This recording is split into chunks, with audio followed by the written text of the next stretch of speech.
Good morning. Good morning. I'm here, I guess, to talk about why I give years ago we used to call it time, talent, and treasure, gladly and willingly to St. Nick's. Well, I can tell you that I have all the time in the world now. I'm 84. Time is continuous. Trouble is, when you have all the time in the world, your talents and your treasures start diminishing. But in spite of that, I will always give as much of myself and my possessions as I can to this church, because I love this church. Because, can you hear me? Because this thing is, okay, because this church was the means to my husband's and my salvation. And if that sounds pretty dramatic and hyperbolic, it really isn't. And I'll try to be brief, because there's nothing worse than listening to somebody go on and on and on and on and on and on and on. But this story goes back 90 years to when my husband was Ron. Some of you knew him, some of you didn't. My husband Ron was born and raised in a super conservative Church of the Nazarene. He once put it, you sit on hard benches and hear about hell, and anything that was fun was sin. And when he got 16 and left for Ohio State University, he sloughed off religion, and he sloughed it off for the rest of his adult life. He did not like churches. He did not like to go to church. He did not like organized religion. He had no part of all that church stuff. Was he an atheist? I don't think so. I think he believed sort of in a God of nature. Was he an agnostic? Sure. Was he a Christian? No. He did not believe in the divinity of Christ. I guess he was a rather vociferous Unitarian. I was born about 80 plus years ago into a traditional Episcopal family. Well, sort of traditional. My father had been a lapsed Catholic, don't like the term, but who joined the Episcopal Church when he married my mother. I was raised in the Episcopal Church. It was a very low church liturgically, but it was the familiar Episcopal Church. And I was a part of that, and I was active in that. All through my youth and teens, I did everything a girl could do in those days. We're talking about the 40s and early 50s in a church. And I continued to go to church through my years in a secular Universalist college and my years in a secular graduate school. And after I finished, and after I started teaching, and after I married Ron. But I think I was more of a churchgoer than I was a faithful Christian, and I think maybe you understand what I mean. I mean, I wasn't a bad person, but I was not. I was a church-going Episcopalian Christian. So Ron and I met, and we married, and we very rarely talked about religion, because obviously we didn't agree. And the years went by, and I raised the children in an Episcopal church, and Ron very rarely went, and certainly wasn't going to give any money to it or don't approve of the darn churches. So we lived I was still an Episcopalian, he was nothing. And this went on through 40 years of our marriage. It was a good marriage. It had ups and downs, all marriages do. We were happy, but we certainly weren't spiritually unified. And then we found St. Nick's. Now, the reason we came to St. Nick's was because we had just moved here. Ron didn't want any church. We don't need a church. We've got other things we can do. And I thought a church would be a good way to find a senior community. I was 65, he was 69. We knew no one in Maryland. I said, well, a senior church group will be good for us. Except he hated all the churches that I tried out, and I wasn't really that comfortable.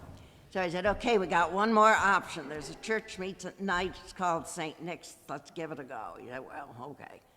So we drove over to what was then Darnestown Presbyterian. We were there for the service, and as we got in the car and started to drive home, Ron and I looked at each other, said, I think we found our church. Because even in that one first hour at St. Nick's, there was a feeling there. People were friendly, people were warm, and the spirituality was there. God was there in that church. So, Ron and I joined St. Nick's in 2018. I got very involved in leadership roles. I was on vestry. I did different things. Ron got involved teaching book studies. He loved theology. He knew a lot about theology. He knew the Bible. He just didn't buy it. And we were involved. We were here. But there's a little more to the story about us. And that's me, because when I began to lapse more and more and more from just church going to sometimes church going into pretty much lack of faith. Now I was probably in my 30s or 40s, early 40s. I left faith behind me. I became, well, I call it my secular pagan phase. We don't have to really go into what that was all about.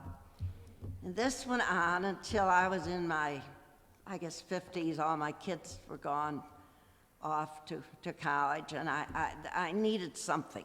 So I found the faith again. I found it through Bible Broadcast Network, Christian radio.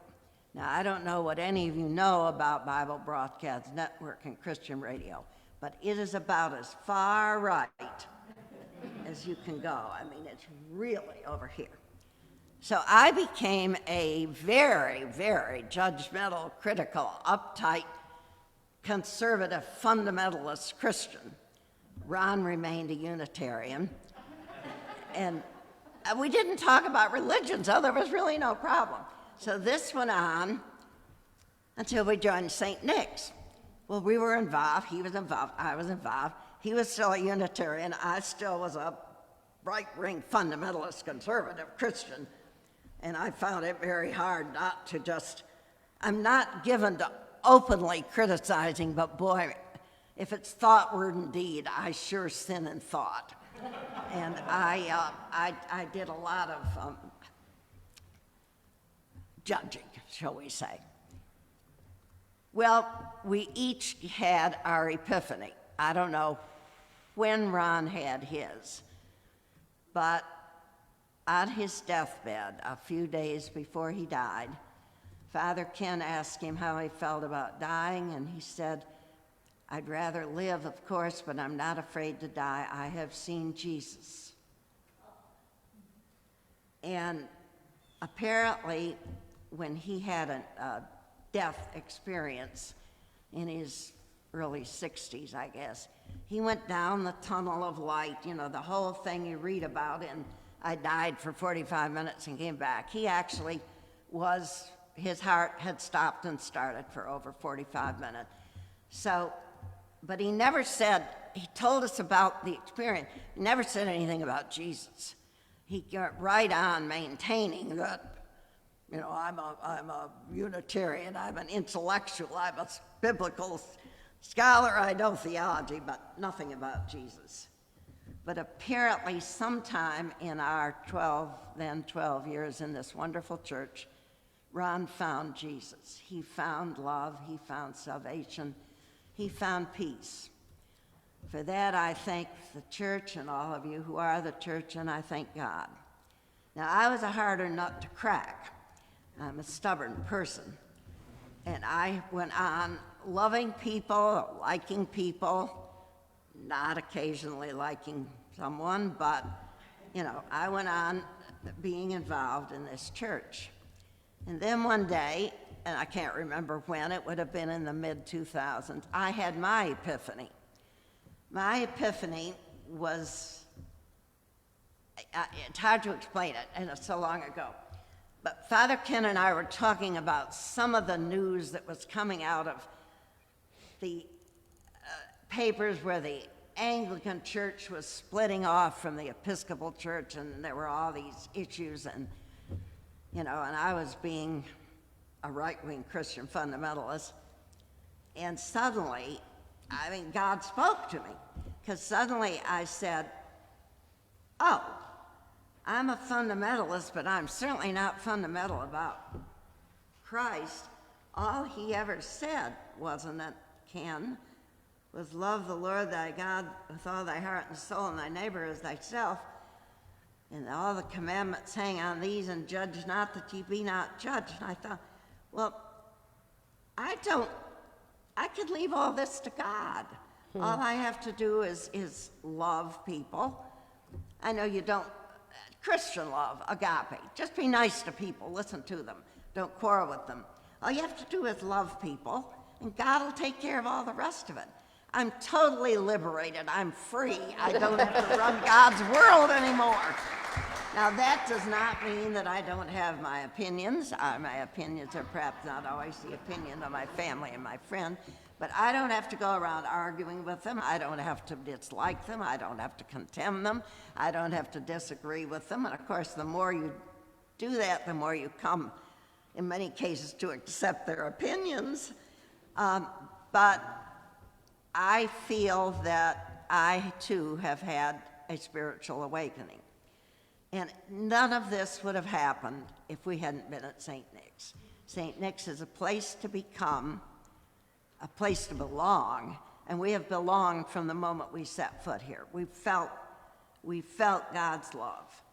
And we became two old people who can face death, which he has and will come to me sometime in the next decade or so. If I live to 104, it'll be 2 decades. But we can face it calmly and in peace. So I would give, and I do give, my widow's mite, as I call it, but I will give all of the time that I have, if I have any talents I can use anymore, and I will give what treasure I can. Oh, Ron, by the way, we never pledged to any church. I went to the church, but he would not pledge. Ron was the one who then would say, I'd say, Ron, I'm on the vestry. I really ought to increase my pledge some this year. Well, go ahead, whatever you want to do. I give what I can, which is all anyone can do. But you all know, and I'm affirming, that this God is in this place. This is absolutely a wonderful church and community. God bless it, and God bless you all.